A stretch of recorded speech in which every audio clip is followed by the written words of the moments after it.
Зохиолч сэтгүүлч Балсан цэрэнгийн ойдов. Арын сайхан хангай нутгаараа угалсан шилийн эр цэхэр явуу. Нэг эсэргүү бослогын уршгаар уул хаданд бөгөх болсон нь. Ар хангай аймгаас төрөн гарсан зохиолч нийтлэлч Ао Цэнд 1980-ад оны үед Ар хангайн шилийн эр цэхэр явуугийн тухай Эгийн саарл гэдэг ном гаргаж байлаа. Үнэхээр ч цэхэр явуу нь ном гаргах хэмжээний түүх намтартай хүн байжээ. Ер нь дээхэн үеийн шилийн сайн эрчүүдийн уул хаданд бөгөх болсон шалтгаан нь мөнөөхөл манжийн дарангуйлал, ноёд баяд, шунхай хятад 15-ны цагдаа, ногоон малгайт, хэлмэгдүүлэлт энтертэй холбоотой байдаг. Харин цэхэр явуугийн ууланд бөгөх болсон шалтгаан нь эд бүгдээс тэс өөр ажээ. Тэр эхэн үед жирийн л нэг малчин ард байж, гэтэл 1930-ад оны үед Ар хангай аймагт эсэргүү бослого өрнсөн бөгөөд уг бослогыг толгойлж байсан самбууд өвчин, ногоон малгайт, дамдин сүрэн нар тус нутгийн эрчүүдийг хүчээр цэрэгт дайчилж, хэрвээ хэн нэгэн эр цэрэгт нь элсэхгүй гэвэл эн чинь ардын намын муу нохой байна гэд шууд алж хяддаг байж. Тиймээс Ар хангай нутгийн зарим эрчүүд хүссэн ч эсэргүү нарын талд орж самбууд өвчнгийн хэрхэн дөвчгөнхийг нүдээр үзхийн зэрэгцээ түүний гар хөл болох үүд хаалга нээгдэж байжээ. Тэдгээр эрчүүдийн тоонд цэхэр явуу багтсан гэдэг. Гэхдээ манер бусдыгаан бодвол хэн нэгэн харгас эрдэд захирагдаад түүний гарын шүүс болж явахыг хүссэнгүй юм. Самбууд өвчин анх Хөвсгөл аймагт эсэргүү бослого удирдаад тэнд бут цохигдмог зам Ар хангай аймагт дөрвөн ирж энтхэн эсэргүүний толгойлогч Түгж, Дамдин сүрэн, Аюур зан, Бор гэгэн, Азаргуулын Даяанчлам, Вандан нартай холбоо барьж шинээр хүч бэлтгэжээ. Тэрээр савл хийвэл би бол Ванчин богдын нэг салбар өгөөд Ванчин богд ирж ардын улаан төрийг устгаж өөрийн төрийг байгуулна. Миний бие ардын засаг төр нам эвслийг устгаж шашныг дэлгэрүүлэх ба шашны намыг байгуулахаар зорж яваа хүн гэж ухуулдаг байж. Манер өөрийн гарт ороод ирсэн ардын намын хүмүүсийг банздах, шаахайдах, ташуурдах, бурханд мөргүүлэх зэрэг олон арга хэмжээ авахын зэрэгцээ зарим хүний зүрхийг амьдаар нь сугалдаг байж. Түүний туслахууд ингэртээ Ванчин богдын салбар болох Дөвчин самбуугийн шар зэргийн цагдаа гэсэн үсэг хаддаг байжээ. Үндэ ч тухайн үед эсэргүү нар Ар хангай аймгийн хамаглал сайхан эрчүүдийг хүчээр дайжлахаас гадна эмэгтэйчүүдийг хүртэл дайчилж байсан гэдэг. Энэ тухай хожим ардын намынханд баригдсан нэг этгээд мэдүүлэхдээ эсэргүү нар хүнийг 7 зүйлээр алж байсан. Үүнд буудах, зүрхийн суглах, борвийг огтолж зүрхийн суглах, махыг огтчин алах, толгойн үсэнд нь тос түрхэж байгаад шатаах, шийдмээр цохиж алах, арсыг амьдаар нь өвчиж шүрмсийг суглах зэргээр алдаг байлаа. Мөн нэг эмэгтэйг 20 хүн дараалан хүчнэтж алсан. Жирэмсэн эмэгтэй хүчнэсний дараа алах, мөн зарим хүний нялх хүүхдийг хээр хайж их хүрсийг өнчрүүлж байсан хэмээжээ. Мөн самбууд өвчнгийн хэрэгт дайчлагдж явсан Сумья гэгч мэдүүлэхдээ би самбууд өвчнгийн тушаалаар жанжин болж тариатд очиход хэдэн зуун зэрэг байсны дотор лам нар бас бүсгүйчүүд ч нэлээд байсан.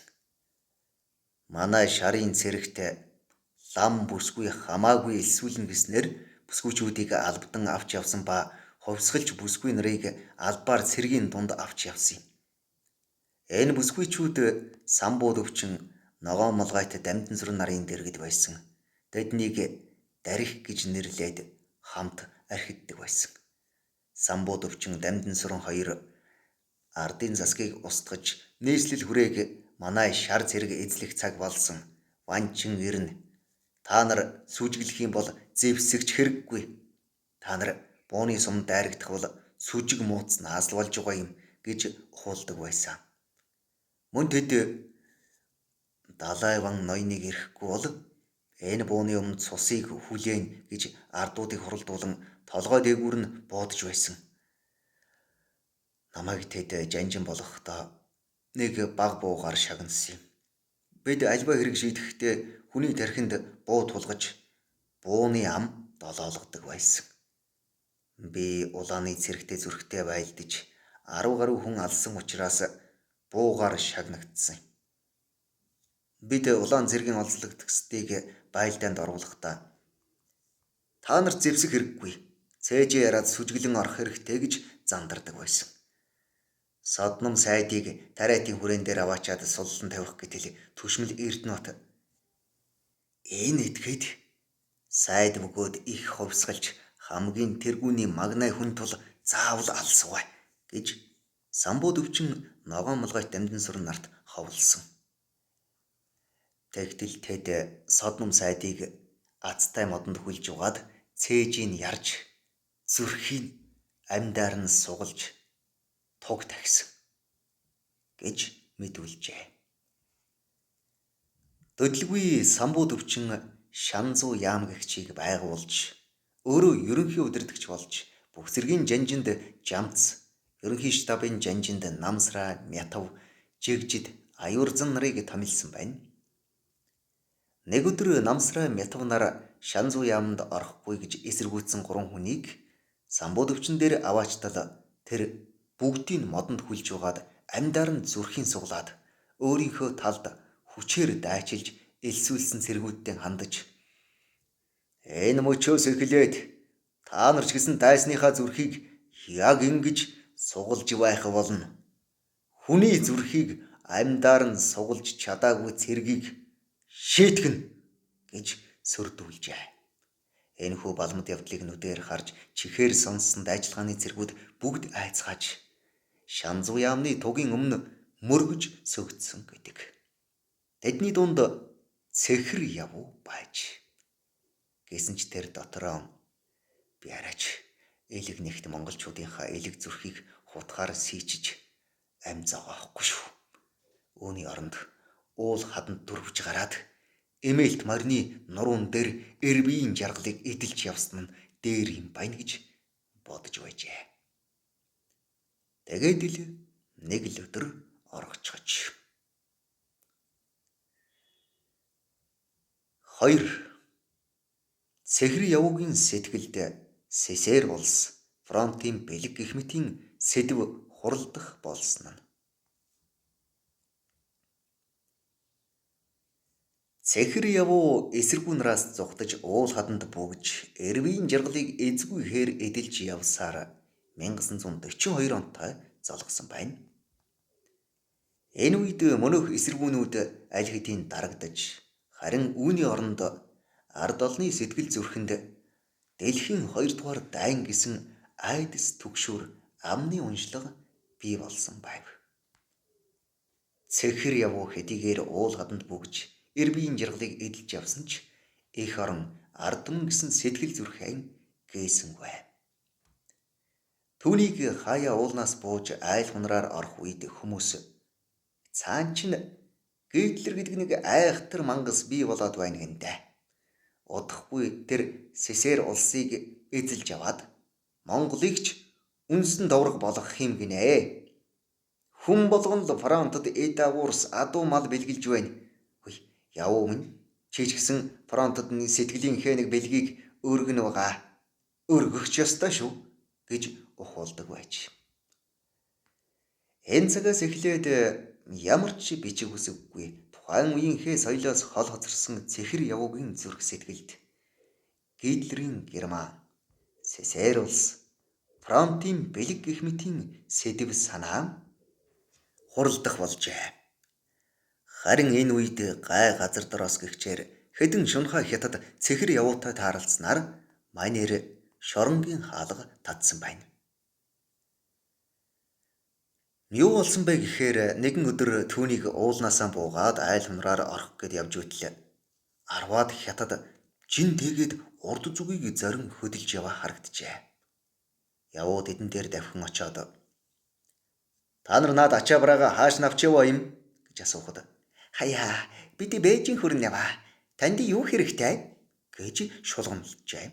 Тэгмэгцээ явуугийн уур хурч "Монголчууд дэлхийн дайнд зүдэрч байгаа Сесэр улсад тус болохоор фронтод алтан бөгж адуу малан бэлгэлж байхад та нар яахлаараа урагш нь алт мөнгө ачаа бараа зөөж байдаг билээ? Цаан ч нэнд дайм болж байна. Үхээрийн муухай та нарын шунал барагдах болоогүй юу?" гэд мөнх хятадуудыг толгой дараалан ташуурдаж балбаад хамаг эд барааг нь дээрэнд жаваад ядуу айлуудад тараагаад өгчөж. Гэвч нөгөө хятадууд нь арангаан цагдаагийн газарт гомдол мэдүүлснээр ардын цагдаа нар цэхэр явуугийн эрэлд мордхон тэрэ. Гэвч явуу энэ үед өөрийгөө зөв юм хийсэн гэж бодож явсан тул цагдаа нарыг юу юугүй ирээд баривчилчихын ч нэ сансангүй явжээ. Ястай л ажиг сэжиггүй айх аюулгүй байж угаад баривчлагдаж. Тэгтээ бүр унж явсан эгийн саарл хэмээх алдартай хурдан морьтойгоо цуг арангаан шоронд хүргэгдсэн гэдэг.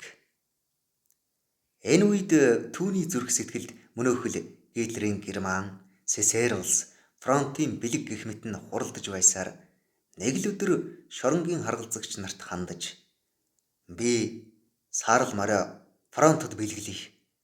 Надад байгаа ганц өмч мал энэ шүү дээ. Та нар өвөл болохоор саарл морой маань айгүй бол идчинд хэрглэж байх. Миний саарл морь бол идчинд хэрглэж хэрхэвч болохооргүй сайн хүлэг. Эд та нар минь өчүүхэн миний хүслийг ёсоор болгож үзээрэй" гэж гуйсан гэдэг. Гэвч цаадуулан түүний үгийг өчүүхэн ч тоосон шинжгүй "Цөвлөлт бүрэн чиний энэ муу азсгаар л дутаж гиндэ" гэх зэргээр шоолж хөхрөлдөл өнгөрсөн байна. Нэг өдөр цэхэр явуу наралгаанд гарахдаа мөрдөнгийн хашаанд уяатай байсан саарл морой хараад нүднээсээ нулим сонгож "Миний морийг фронт руу явуулаагүй байсан юм уу? За яах вэ? Та нар яахаа өөрсдөө л мэдэх. Харин би хурдан саарл морой мөрдөнгийн хашаанд унж хямрааныг сэргээмээр байна. Би та нараас өөр юу ч шаардахгүй. Надад ганцхан үүнийг л зөвшөөрчих" гэж үнэн сэтгэлээсээ гуйжээ. Харгалзагч нар түүнийг өрөвдсөн ч юм уу? За яах вэ? Саарл морой унаад мөрдөнгийн хашаанд дотор ердөө 3 хуудад хоёр иш хэмээжээ.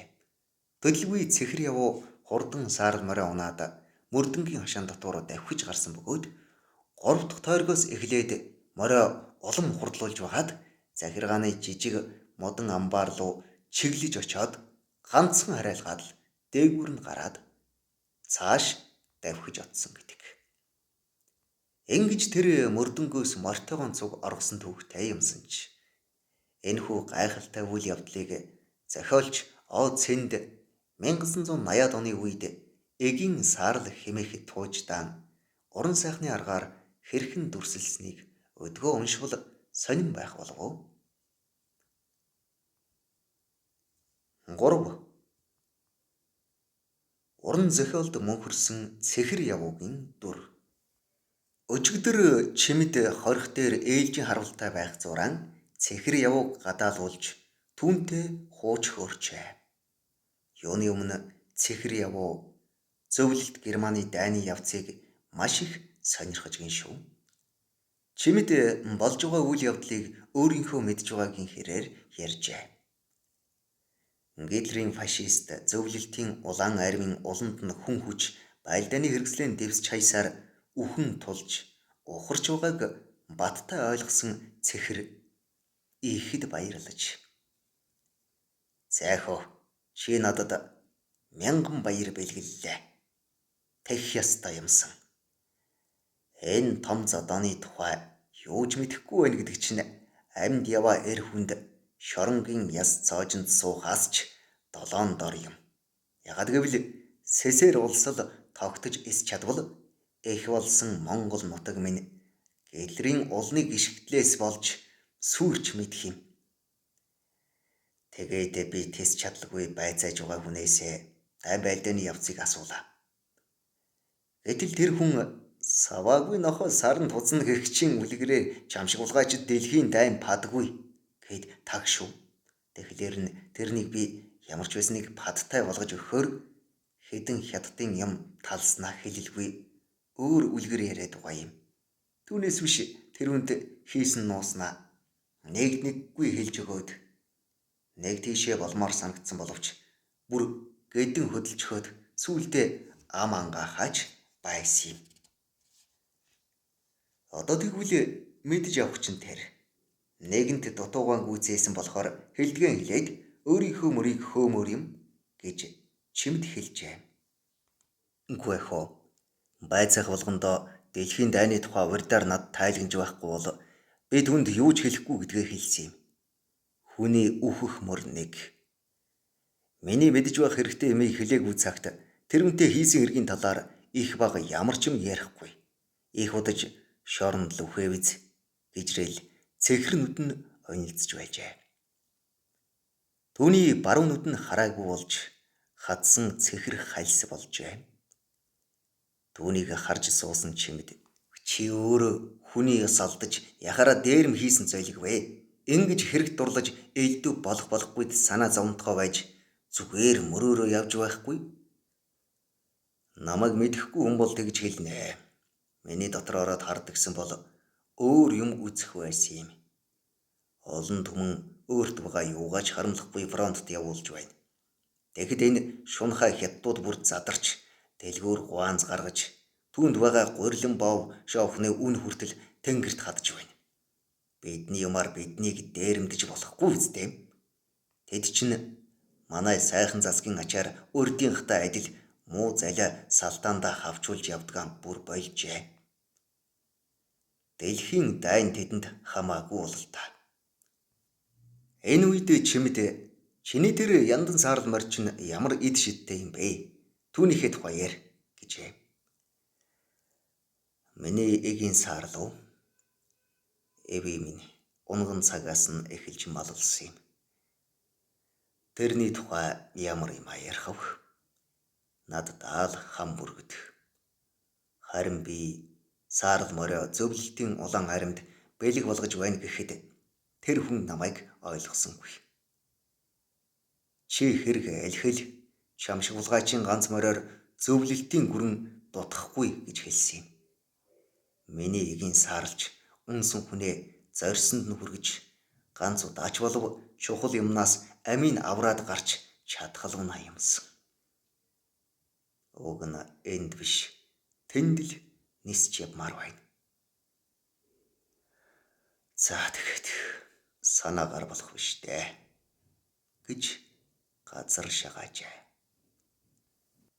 Цэхэр явуу гэгдэх давжаа биетэй 50 гаруй насны эрийг харж суусан чимдэд өрөвдөж талархагч гэхүүдээ хаашаа юм нэг бодол цухиж шүү.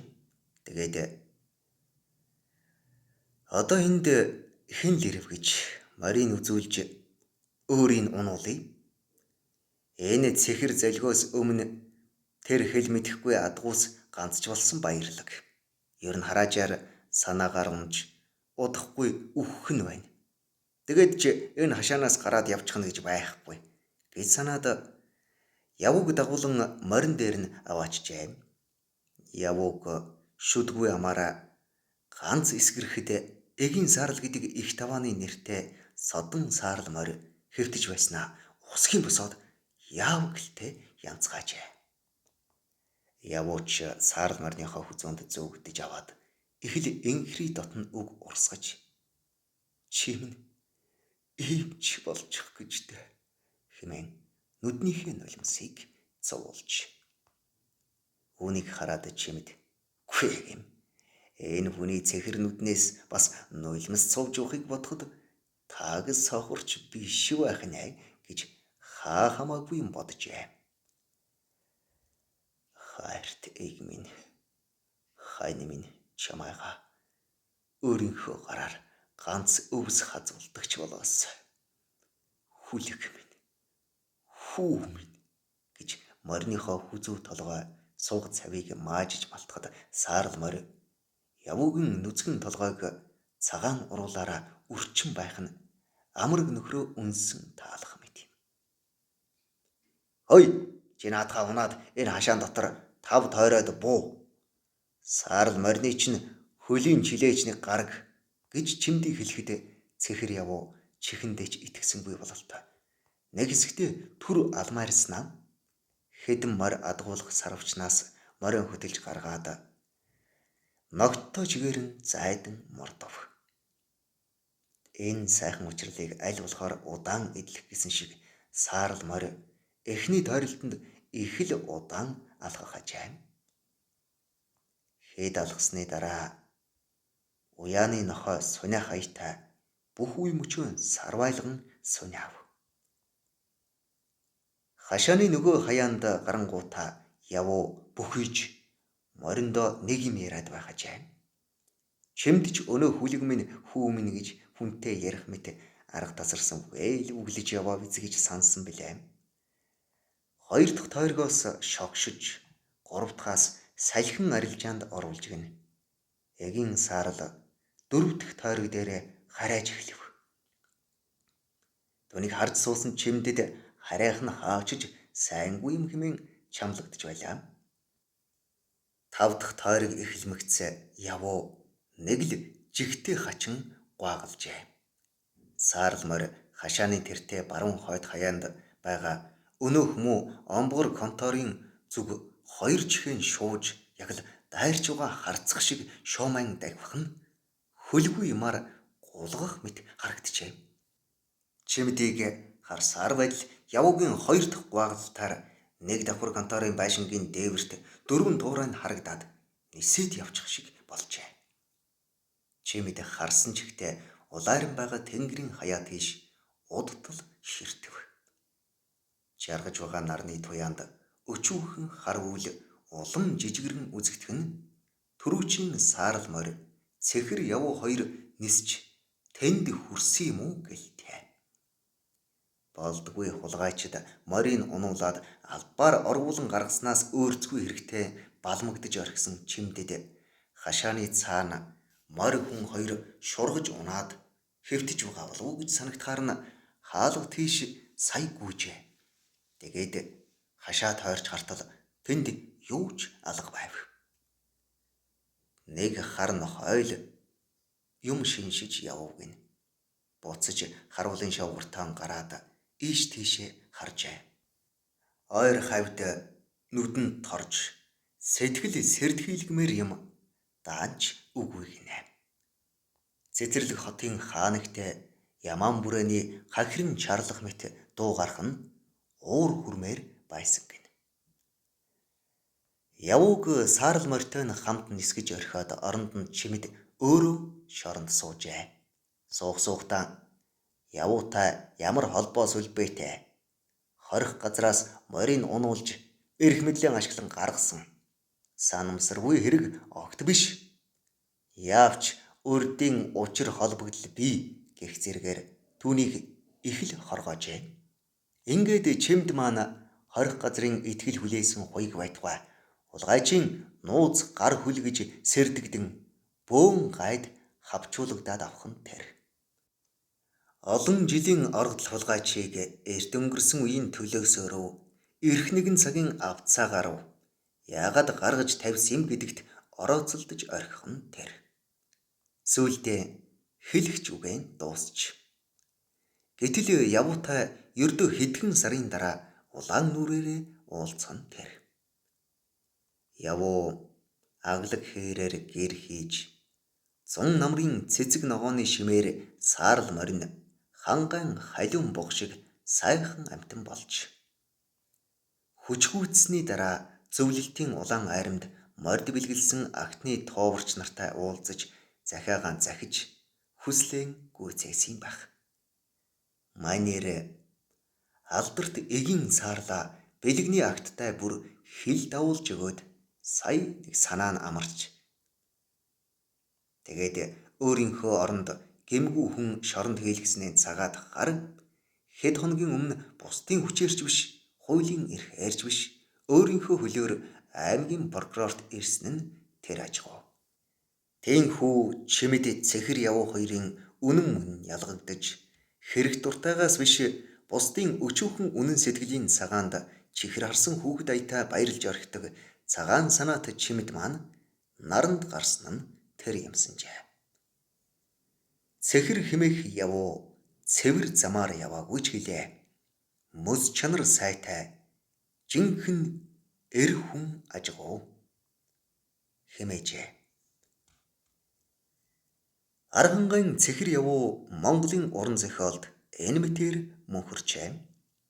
Тэрбээр эгийн саарл морио фронтод бэлгэлчгээд Арангаа аймгийн прокурорын газарт өөрийнхөө сайн дураар ирж үнэн учраа мэдүүлээд шорондоо буцаж орсон гэдэг.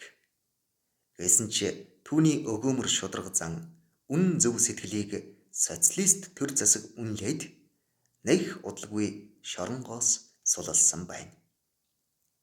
Тэглээч хээрээр гэр хизээр тэр хийж эрвийн жаргалыг эдлээ сурчсан цэхэр явуу энгийн амьдралд дассангүй. Манер мөнөөхөл уул хадандаа бөгж хол ойр хазаар гүйлгэж байсаар 1950-ад оны үед дахин шоронд орсон гэдэг. Түүнийг 60 гаруй наснда шоронд өөд болсон тухай Аргангай нутгийн зарим хөгшчүүл дурсдгийм. Зохиолч сэтгүүлч Балсан цэрэнгийн Ойдов. Уншсан Эрхэнбаярын Баттарч.